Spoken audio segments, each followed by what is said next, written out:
Shalom, saudaraku yang dikasihi oleh Yesus Kristus. Firman Tuhan yang menjadi khotbah kepada kita di Minggu 6 September 2020 terambil dari kitab Matius 27 ayat 1 sampai ayat 10. Demikian bunyi firman Tuhan. Ketika hari mulai siang, semua imam kepala dan tua-tua bangsa Yahudi berkumpul dan mengambil keputusan untuk membunuh Yesus. Mereka membelenggu dia, lalu membawanya dan menyerahkannya kepada Pilatus, wali negeri itu. Pada waktu Yudas yang menyerahkan dia melihat bahwa Yesus telah dijatuhi hukuman mati, menyesallah ia. Lalu ia mengembalikan uang yang 30 perak itu kepada imam-imam kepala dan tua-tua dan berkata, "Aku telah berdosa karena menyerahkan darah orang yang tak bersalah." Tetapi jawab mereka, "Apa urusan kami dengan itu? Itu urusanmu sendiri." Maka ia pun melemparkan uang perak itu ke dalam bait suci, lalu pergi dari situ dan menggantungkan diri. Imam-imam kepala mengambil uang perak itu dan berkata, "Tidak diperbolehkan memasukkan uang ini ke dalam peti persembahan, sebab ini uang darah." Sesudah berunding, mereka membeli dengan uang itu tanah yang disebut tanah tukang periuk untuk dijadikan tempat pekuburan orang asing. Itulah sebabnya tanah itu sampai pada hari ini disebut tanah darah. Dengan demikian genaplah firman yang disampaikan oleh Nabi Yeremia.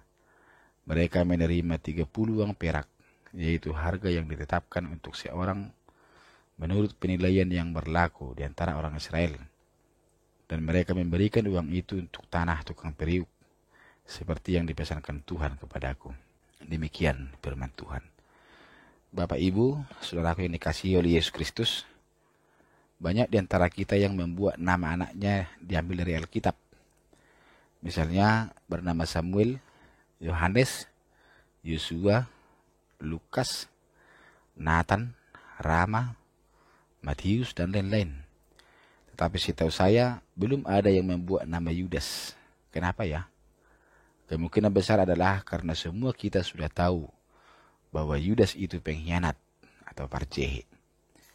Tidak ada satupun di antara kita yang menginginkan anaknya dituduh pengkhianat.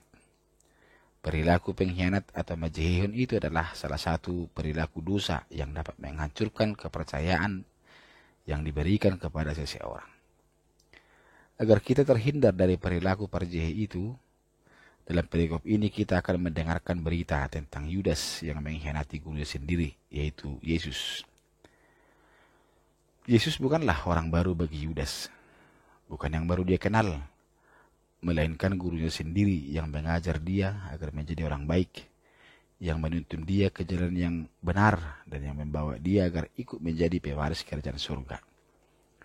Dalam Matius 26 ayat 1 sampai 5, Yesus telah menceritakan tentang apa yang akan terjadi nantinya, yang telah disepakati para imam Yahudi.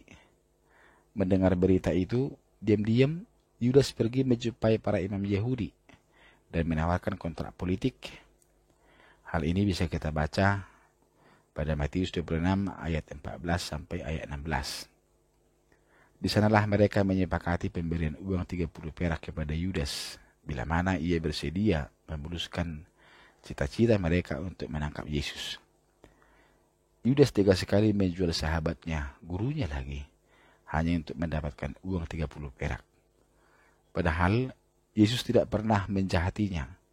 Tidak ada salah apa-apa, namun dia gelap mata oleh harta dunia ini. Benar memang kata orang Bartoba, "Pak Nemanu paturengreng, merara mata midaheping." Hanya karena uang, hilanglah kesadarannya. Akhirnya si iblis memanfaatkan keadaan ini dan memenangkan hati Yudas untuk berkhianat. Sekaitan dengan itu juga, benarlah kata Paulus dalam 1 Timotius 6 ayat 10, "Akar segala kejahatan ialah cinta uang. Sebab oleh memburu uanglah beberapa orang telah menyimpang dari iman dan menyiksa dirinya dengan berbagai-bagai duka." Dalam Ibrani 13 ayat 5 juga dikatakan, "Janganlah kamu menjadi hamba uang, dan cukupkanlah dirimu dengan apa yang ada padamu. Sejalan dengan itu juga apa yang dikatakan oleh Yesus dalam Markus 8 ayat 36. Apa gunanya seseorang memperoleh seluruh dunia, tetapi ia kehilangan nyawanya? Sesungguhnya Yesus sudah tahu bahwa ia akan mati tak lama lagi. Dan kematiannya ini sudah ditetapkan. Tentang ini sudah beberapa kali disebutkan kepada murid-muridnya. Namun dia berharap sebaiknya janganlah muridnya sendiri yang menjadi pelaku yang menghantarkan dia ke kematian itu. Dalam Lukas 22:22, Yesus berkata, Anak manusia memang akan pergi seperti yang telah ditetapkan. Akan tetapi, celakalah orang yang olehnya ia diserahkan. Peringatan ini telah disampaikan Yesus kepada Yudas ketika mereka sama-sama makan malam atau dalam perjamuan malam. Namun Yudas tidak mengindahkannya. Setelah semuanya berlalu, meskipun Yudas menyesal, namun semuanya sudah terlambat, tidak ada gunanya lagi. Orang Batak berkata, tinapul buluk si hupi, pinarasang buluk si hala. Unak sumarsol di pudi, ada si pasingok na suada. Yudas menyesal kemudian, sebagaimana dalam ayat 3-5 tadi dikatakan, pada waktu Yudas yang menyerahkan dia melihat bahwa Yesus telah dijatuhi hukuman mati, menyesallah ia. Lalu ia mengembalikan uang yang 30 perak itu kepada imam-imam kepala dan tua-tua dan berkata, Aku telah berdosa karena menyerahkan darah orang yang tak bersalah. Tetapi jawab mereka, apa urusan kami dengan itu? Itu urusanmu sendiri. Maka ia pun melemparkan uang perak itu ke dalam bait suci, lalu pergi dari situ dan menggantungkan diri. Tetapi semuanya itu, kalaupun Yudas menyesal dan mengembalikan uang yang 30 perak itu kepada para imam-imam Yahudi dan tua-tua, semuanya itu tidak ada gunanya lagi. Penyesalan selalu datang terlambat, karena para imam dan tua-tua Yahudi tak mempedulikannya, maka dengan gelap mata pergilah dia ke ladang menggantung diri. Penyesalan Yudas berujung tidak baik. Beda bentuk penyesalannya ini dengan yang dilakukan oleh Petrus. Keputusan Yudas dalam penyesalan itu membawa dia ke dalam dosa yang tak terampuni, yakni bunuh diri. Bunuh diri ini sama dengan perilaku menolak Roh Kudus berkarya memperbaharui pikiran dan perilakunya. Ketika seseorang bunuh diri, maka kesempatan untuk bertobat tidak ada lagi, sebab semuanya sudah berakhir. Sebaiknya kian dia menempuh cara seperti yang diperbuat Petrus. Petrus juga menyesal kemudian setelah 3 kali dia menyangkal atau maswadahun Yesus. Namun dia mengambil keputusan yang beda dari Yudas. Petrus datang kepada Yesus minta pengampunan atas kelakuannya. Buktinya, begitu dia dengar berita dari para perempuan Yahudi bahwa Yesus telah bangkit dari kuburannya dan hidup kembali, di pagi-pagi buta itu, dia langsung berlari ke kuburan Yesus. Dan kemudian ketika mereka bertemu langsung, yang ditemui oleh Yesus sendiri di rumah persembunyian mereka, Petrus langsung menghadap Yesus dan bertobat. Akibat dari keputusannya ini, maka ia mendapat belas kasihan dari Yesus. Dan akhirnya, kepadanya juga diserahi Yesus tugas untuk ikut memberitakan Injil ke seluruh dunia ini. Lewat perikop kita di minggu ini diingatkan kepada kita bahwa yang pertama, celakalah orang yang mengkhianati Tuhan. Sejalan dengan tema minggu kita bahwa manusia bukan untuk diperjualbelikan, maka celakalah orang yang menganggap saudaranya hanya senilai dengan rupiah atau barang. Sadar atau tidak, mungkin di perlakuan kita sehari-harinya masih terdapat perlakuan yang kembali menyalibkan Yesus.